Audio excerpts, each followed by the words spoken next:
Hello everyone, কেমন আছেন আপনারা সবাই? আশা করি আপনারা সবাই ভালো আছেন and welcome to my channel. আজকে আমি আপনাদের সাথে শেয়ার করব একদম নতুন রকমের নতুন স্বাদের নান খাটাই বিস্কুটের রেসিপি, যেটা বানাতে না লাগবে বাটার, না লাগবে বেকিং পাউডার। খুব সহজে আর খুব কম উপকরণ দিয়ে কিন্তু আপনারা এই বিস্কিটটা তৈরি করে নিতে পারবেন। এই বিস্কিটটা বাইরে থেকে যতটা খাস্তা, যতটা ক্রিস্পি, ভেতর থেকে কিন্তু ততটাই নরম, একদম মুখে দিলে মিলিয়ে যাবে। সন্ধ্যের চায়ের সাথে যদি এরকম একটা নতুন স্বাদের বিস্কিট থাকে তাহলে কিন্তু চাটা খেতে দারুণ লাগবে। আর বাচ্চাদের টিফিনেও কিন্তু আপনারা এই বিস্কিটটা তৈরি করে দিতে পারেন। খুব সহজভাবে আজকের এই রেসিপিটা আপনাদের সাথে শেয়ার করছি, আশা করছি ভালো লাগবে। আর যদি ভালো লাগে তো অবশ্যই একটি লাইক করবেন, আর আমার চ্যানেলে নতুন এসে থাকলে চ্যানেলটাকে সাবস্ক্রাইব করে পাশের বেল আইকনটি প্রেস করে দেবেন, যাতে আমার ভিডিও নোটিফিকেশন সবার আগে আপনার কাছে পৌঁছয়। তাহলে চলুন আর দেরি না করে ঝটপট বানিয়ে ফেলি এই দারুণ স্বাদের নান খাটাই বিস্কুট।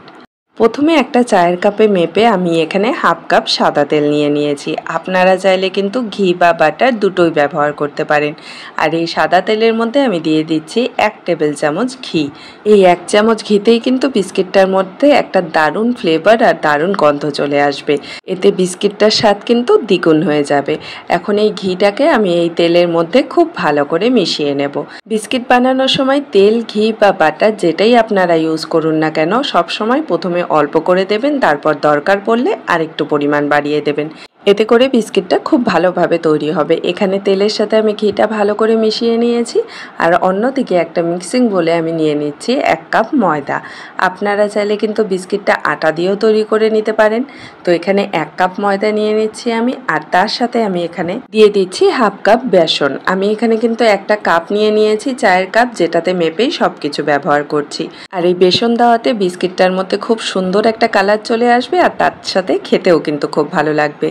এখন দিয়ে দিচ্ছি 1/4 কাপ সুজি, মানে যতটা পরিমাণ বেসন নিয়েছিলাম তার অর্ধেক পরিমাণ সুজি দিয়ে দিলাম। আর দিয়ে দেবো এখানে গুঁড়ো করা চিনি। আমি এখানে হাফ কাপের থেকে একটু বেশি পরিমাণ চিনি নিয়েছি। মিষ্টিটা আপনারা আপনাদের স্বাদ মতন বুঝে অ্যাড করে দেবেন। আর দিয়ে দেবো সামান্য একটু লবণ, এতে করে মিষ্টিটা ঠিকঠাকভাবে ব্যালেন্স হবে। এখন সব কিছুকে আমি খুব ভালো করে মিশিয়ে নিচ্ছি। এই বিস্কিটটা বানিয়ে কিন্তু আপনারা 1 মাসের জন্য খুব সহজেই সংরক্ষণ করে রেখে দিতে পারবেন। তো এখানে আমি ভালো করে সব কিছুকে মিশিয়ে নিয়েছি, আর এখন এর মধ্যে দিয়ে দেব আমরা আগে থেকে যে তেল আর ঘিয়ের মিক্সচারটা রেডি করে রেখেছিলাম, সেইটা পুরোটাই আমি এখানে দিয়ে দিচ্ছি। এই বিস্কিটটা বানানোর জন্য আমি কিন্তু এখানে কোনো রকম জল অ্যাড করব না, শুধুমাত্র এই তেল আর ঘিয়ের মিক্সচারটা দিয়েই কিন্তু আমরা একটা ডো তৈরি করে নেব। তো প্রথমে একটা চামচ দিয়ে আমি সব কিছুকে ভালো করে মিশিয়ে নিচ্ছি, যাতে তেলটা এই শুকনো উপকরণের সাথে খুব ভালো করে মিশে যায়। আর একবার মেশানো হয়ে গেলে তারপর এটাকে হাত দিয়ে আমরা একটা ডোয়ের মতো তৈরি করে নেব। আর ডোটা কিন্তু খুব শক্ত হবে না, পরিমাণগুলো যদি আপনারা ঠিক রাখেন তাহলে কিন্তু একদম পারফেক্ট একটা নরম ডো তৈরি হয়ে যাবে। তো এই যে দেখুন, চামচ দিয়ে ভালো করে মিশিয়ে নিয়েছি।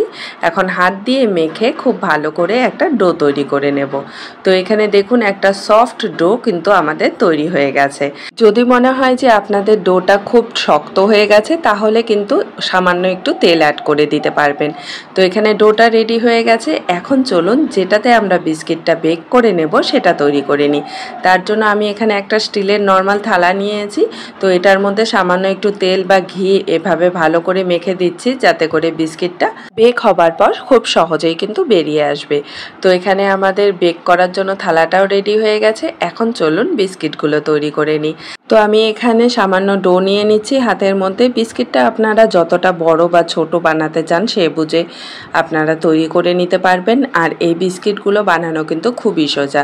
তো আমি এভাবে গোল গোল করে শেপ দিয়ে নিচ্ছি। আপনারা যে কোনো শেপে যে কোনো সাইজে বিস্কিটটা তৈরি করে নিতে পারেন। তো এভাবে সবগুলো বিস্কিট আমি তৈরি করে নেব, এভাবে হাতের মধ্যে গোল করে নিয়ে। তো বিস্কিটগুলো এভাবে সব তৈরি করে নেব। তো এখানে দেখুন আমি সবগুলো বিস্কিট তৈরি করে নিয়েছি, আর 1 কাপ ময়দা দিয়ে কিন্তু অনেকগুলো বিস্কিট আপনারা তৈরি করে নিতে পারবেন। তো এখানে একটা চামচ দিয়ে আমি মাঝখানটাতে একটু চেপে দিচ্ছি, যাতে করে আমি এর মধ্যে ড্রাই ফ্রুট অ্যাড করব তো সেটা বেরিয়ে পড়বে না বা বাইরে পড়ে যাবে না। আপনারা চাইলে কিন্তু এটাকে সিম্পলও রাখতে পারেন, বা যে কোনো ড্রাই ফ্রুট, আমি এখানে আমন্ড ব্যবহার করছি, আপনারা চাইলে অন্য যে কোনো ড্রাই ফ্রুট ব্যবহার করে নিতে পারেন। তো বিস্কিটগুলো কিন্তু এখানে বেক করার জন্য একদম রেডি হয়ে গেছে। খেয়াল রাখবেন বিস্কিটগুলো যাতে একটার সাথে একটা লেগে না যায়, তার জন্য একটু ফাঁকা ফাঁকা করে বিস্কিটগুলোকে রাখবেন। এখানে আমি একটা কড়াই ঢাকা দিয়ে রেখে দিয়েছিলাম লো ফ্লেমে, যাতে গরম হয়ে যায়, প্রিহিট করে নিয়েছি আর কি। এখন বিস্কিটের থালাটাকে আমি এর মধ্যে বসিয়ে দিচ্ছি। এই কাজটা একটু সাবধানে করবেন, কারণ কড়াইটা কিন্তু অনেকটাই গরম থাকে এ সময়।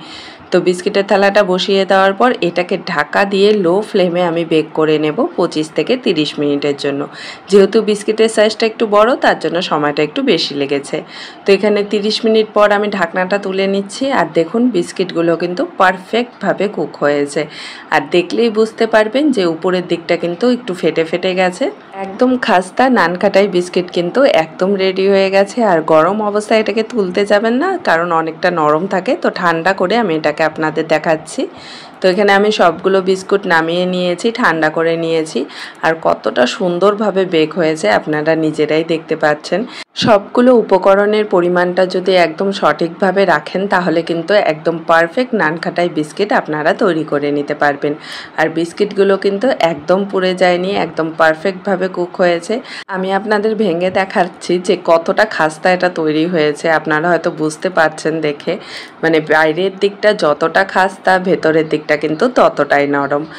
একবার এই বিস্কিট কেউ খেলে সে কিন্তু বারবার চাইবে। ছোট থেকে বড় সবাই পছন্দ করবে এই নানকাটাই বিস্কিট। তাই দেরি না করে ছটপট বানিয়ে ফেলুন, আর বানিয়ে অবশ্যই কিন্তু কমেন্টে জানাবেন যে বিস্কিটটা কেমন লাগলো। আজকের এই রেসিপিটা যদি ভালো লাগে তো কমেন্টে অবশ্যই জানাবেন। দেখা হবে আপনাদের সাথে আরেকটি নতুন রেসিপি নিয়ে। ভালো থাকবেন, সুস্থ থাকবেন। Bye bye.